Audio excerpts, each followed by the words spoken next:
Good morning, students. Welcome to Anjana's class. Students, today we are going to learn subjective questions related to the lesson The Little Girl and the poem Rain on the Roof.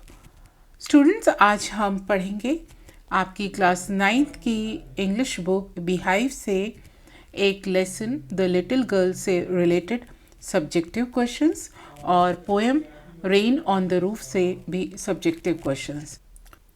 Students, सबसे पहले हम आपकी book beehive से lesson the little girl के कुछ comprehension questions करेंगे. चलिए, सबसे पहला कॉम्प्रीहेंशन क्वेश्चन हम सॉल्व करते हैं. सबसे पहले हम जान लेते हैं कि कॉम्प्रीहेंशन क्वेश्चन होते क्या हैं. किसी भी लेसन या पोएम के 3 और 4 लाइंस को लेकर और उस पर बेस्ड जब क्वेश्चंस पूछे जाते हैं और ये जानने की कोशिश की जाती है कि वो लेसन आपको कितना समझ में आया या उस लेसन के बारे में आपकी क्या समझ बनी है. जब इस चीज़ को परखना होता है तब कॉम्प्रीहेंशन क्वेश्चंस पूछे जाते हैं. तो हम इस पैराग्राफ को पढ़ते हैं. सबसे पहले, slowly the girl would slip down the stairs more slowly still across the hall and push open the drawing room door. By the time he had his spectacles on and looked at over them in a way that was terrifying to the little girl. Students, ये हिस्सा लिया गया है The Little Girl से. जब हम paragraph पढ़ें और अगर हमें वो समझ में नहीं आता है तो हमें उसे दोबारा पढ़ना चाहिए. Slowly the girl would slip down the stairs. धीरे धीरे से वो लड़की सीढ़ियों से नीचे उतरी. More slowly still across the hall. और हॉल में से तो और भी धीरे से गुजरी. And push open the drawing room door. और उसने ड्राइंग रूम का दरवाज़ा खोला. By the time he had his spectacles on, इस समय उसके पापा ने चश्मा चढ़ा रखा था. And looked at over them in a way that was terrifying to the little girl. और उनका इस प्रकार देखना बच्ची को भयभीत कर गया. अब इस पैराग्राफ पे बेस्ड हम क्वेश्चंस को पढ़ते हैं. Number 1, name the lesson. आपको सबसे पहले लेसन का नाम बताना है. Question number 2, what did the little girl's mother tell her. छोटी सी बच्ची की माँ ने उसे क्या बताया. And question 3, where was his father. उसके पापा कहाँ थे. And the answers are, for question number 1 the answer is the name of the lesson is the little girl. Question number 2 का आंसर है she told her to come down and take off her father's boots. उसकी दादी ने उससे ये कहा कि नीचे आओ और अपने पिता के शूज़ उतारो. और क्वेश्चन नंबर 3 का आंसर है he was in drawing room. Question था कि उसके पिता कहाँ थे. तो उसके पिता ड्राइंग रूम में थे. अब हम क्वेश्चन नंबर 2 एक और हम कॉम्प्रीहेंशन क्वेश्चन देखते हैं. Her grandmother told her that her father's birthday was next week and suggested she should make him a pincushion for a gift out of beautiful piece of yellow silk. Laboriously with double cotton, the girl stitched the 3 sides, but what to fill it with? That was the question. The grandmother was out in the garden and she wandered into mother's bedroom to look for the scraps. Students, इस हम paragraph को एक बार फिर से पढ़ते हैं. Her grand mother told her that her father's birthday was next week. उसकी दादी ने ये बताया कि उसके पापा का बर्थडे नेक्स्ट वीक है, अगले सप्ताह है. And suggested she should make him a pin cushion for a gift out of a beautiful piece of yellow silk. और उन्होंने कहा कि वो अपने पिता के लिए एक पिन कुशन बनाए. Laboriously with double cotton the girl stitch the 3 sides, but what to fill it with. उसने तीनों तरफ से कपड़े को सिल दिया, लेकिन अंदर क्या भरे. That was the question. The grandmother was out in the garden and she wandered into mother's bedroom to look for the scraps. And the questions are, number 1, who is she referred to in the passage. पहला question है कि यहाँ पर she कौन है. Question number 2, what did her grand mother suggest her. उसकी grandmother ने उसे क्या सजेस्ट किया. Question number 3, what was her problem. और उसकी समस्या क्या थी. And the answers are, for question number 1 the answer is she is here refer to Kezia. Kezia के लिए यहाँ पर शी का प्रयोग किया गया है। For question number 2 answer is her grand mother suggested, उसकी दादी माँ ने बताया that she should make a pin cushion and gift it to her father on his birthday, कि वो अपने पिता के लिए गिफ्ट के रूप में एक पिन कुशन बनाए। And the answer for question number 3 her problem was to find scraps to fill the pin cushion. अब पिन कुशन के अंदर क्या भरा जाए ये उसके लिए एक समस्या थी। हम अब देखते हैं थर्ड कॉम्प्रीहेंशन क्वेश्चन, और ये है बहुत छोटा सा कॉम्प्रीहेंशन है ये। And she was dragged down to where father was pacing to and fro hand behind his back well he said sharply.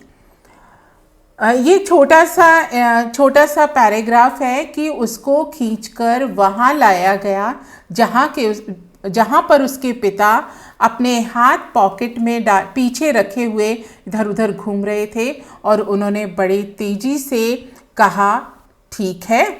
तो फिर इस पर बेस्ड हम क्वेश्चंस देखते हैं।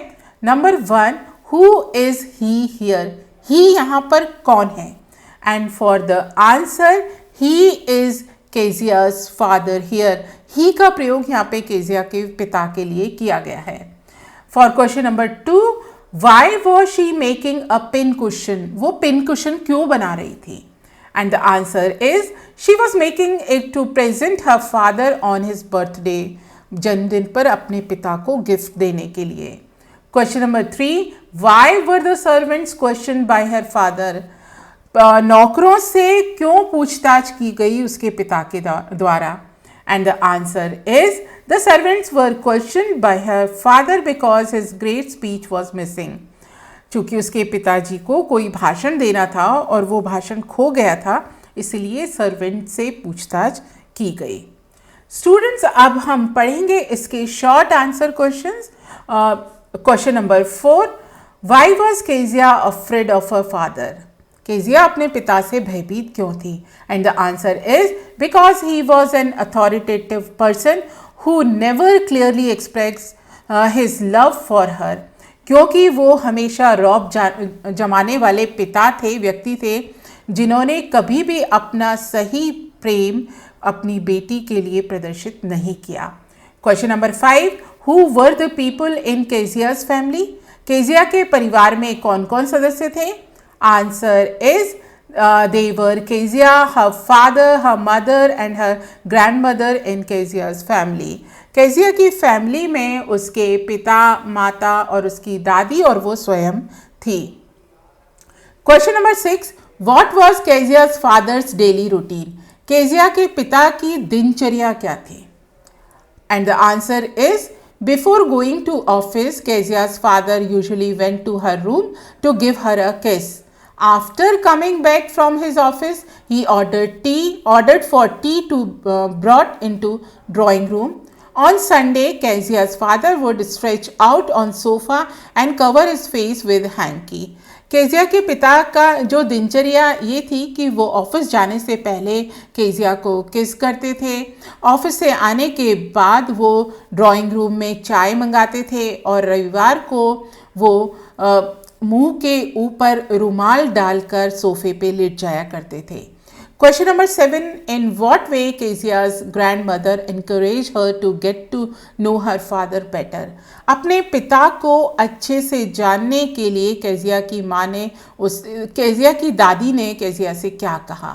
The answer is Kezia's grandmother encouraged her to get to know her father better by sending her to drawing room to talk to her parents. She also suggested Kezia to make a pen cushion for him.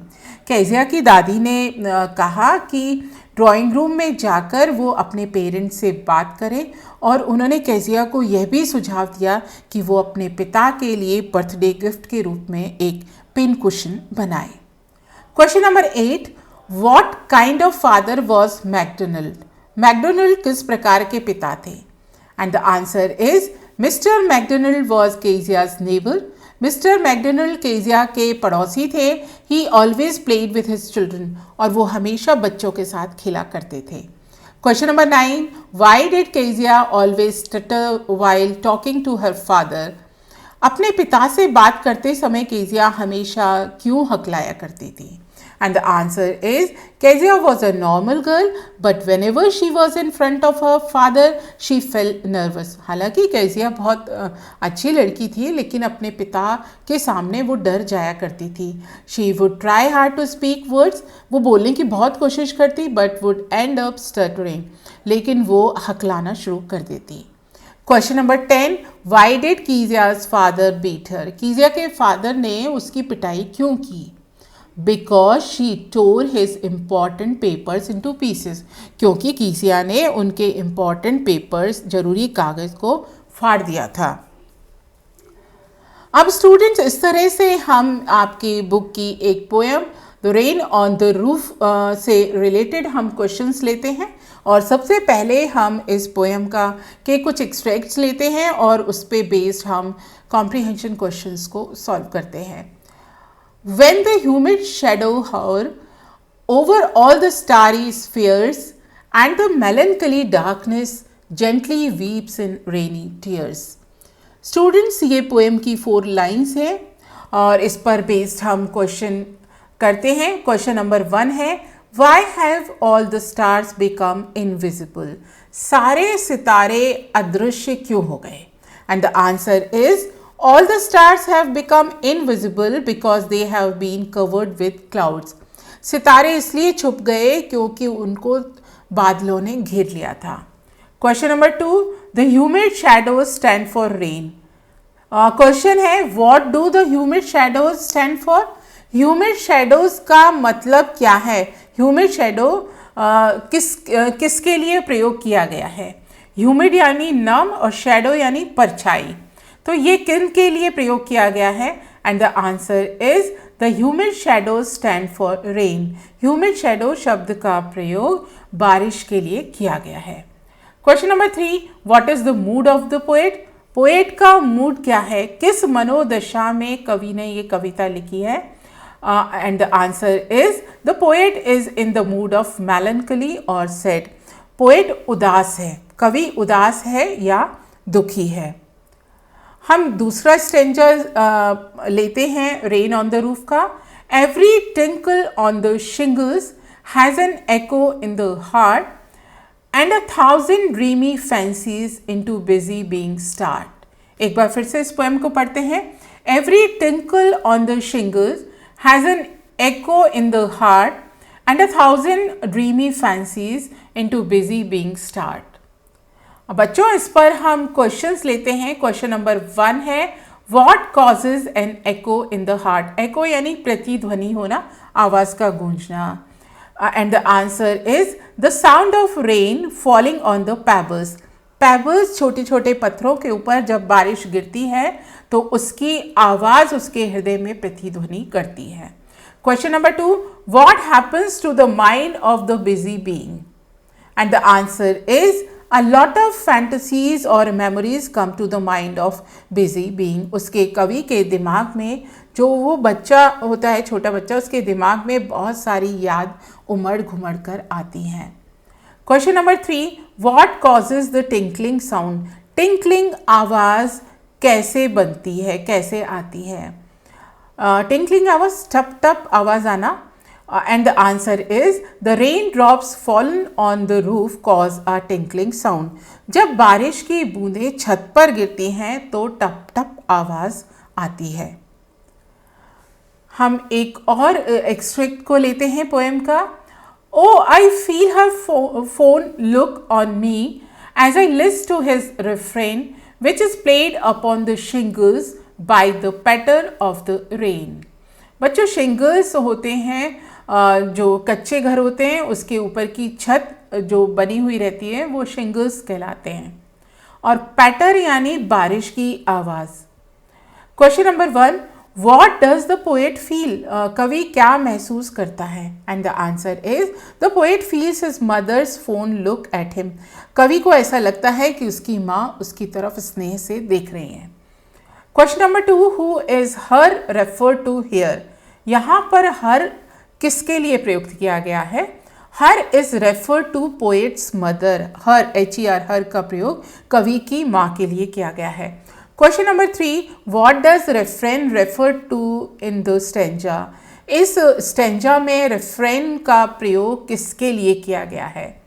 Refrain refers to the sound of rain. Answer ये है कि refrain का प्रयोग बारिश की आवाज़ के लिए किया गया है।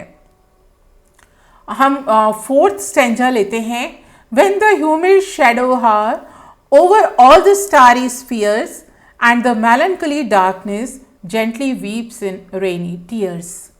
Students, सबसे पहले give an example of alliteration.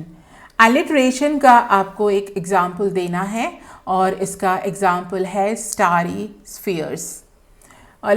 जो ये दो words हैं, इनकी beginning एक ही तरह के consonant से हो रही है, यानी ये कॉन्सोनेंट दोहराया जा रहा है दोनों शब्दों के शुरुआत में, तो इसे कहा जाता है alliteration. Right the name of the poet. Poet का नाम बताइए। कोर्ट्सकिने। पोएट का नाम है कोर्ट्सकिने। स्टूडेंट्स, मैंने यहाँ पर एक एक वर्ड्स में आंसर इसलिए लिखा है कि अगर आप एग्ज़ाम में पूरा सेंटेंस नहीं बना सकते हैं तो जो आपको आंसर पता है उसको आप वर्ड में भी लिख सकते हैं। Right the name of the poem. Poem का नाम लिखिए। The name of the poem is rain on the roof. तो स्टूडेंट, इस तरह से हमने पोएम के एक्सट्रैक्ट्स को लेकर उन पर बेस्ड क्वेश्चंस को सॉल्व करना सीखा और किस तरह से सब्जेक्टिव क्वेश्चंस एग्जाम में आएंगे इसका एक रूप कॉम्प्रीहेंशन क्वेश्चन के रूप में भी हमने देखा। अब हम करते हैं इसके बाकी क्वेश्चंस।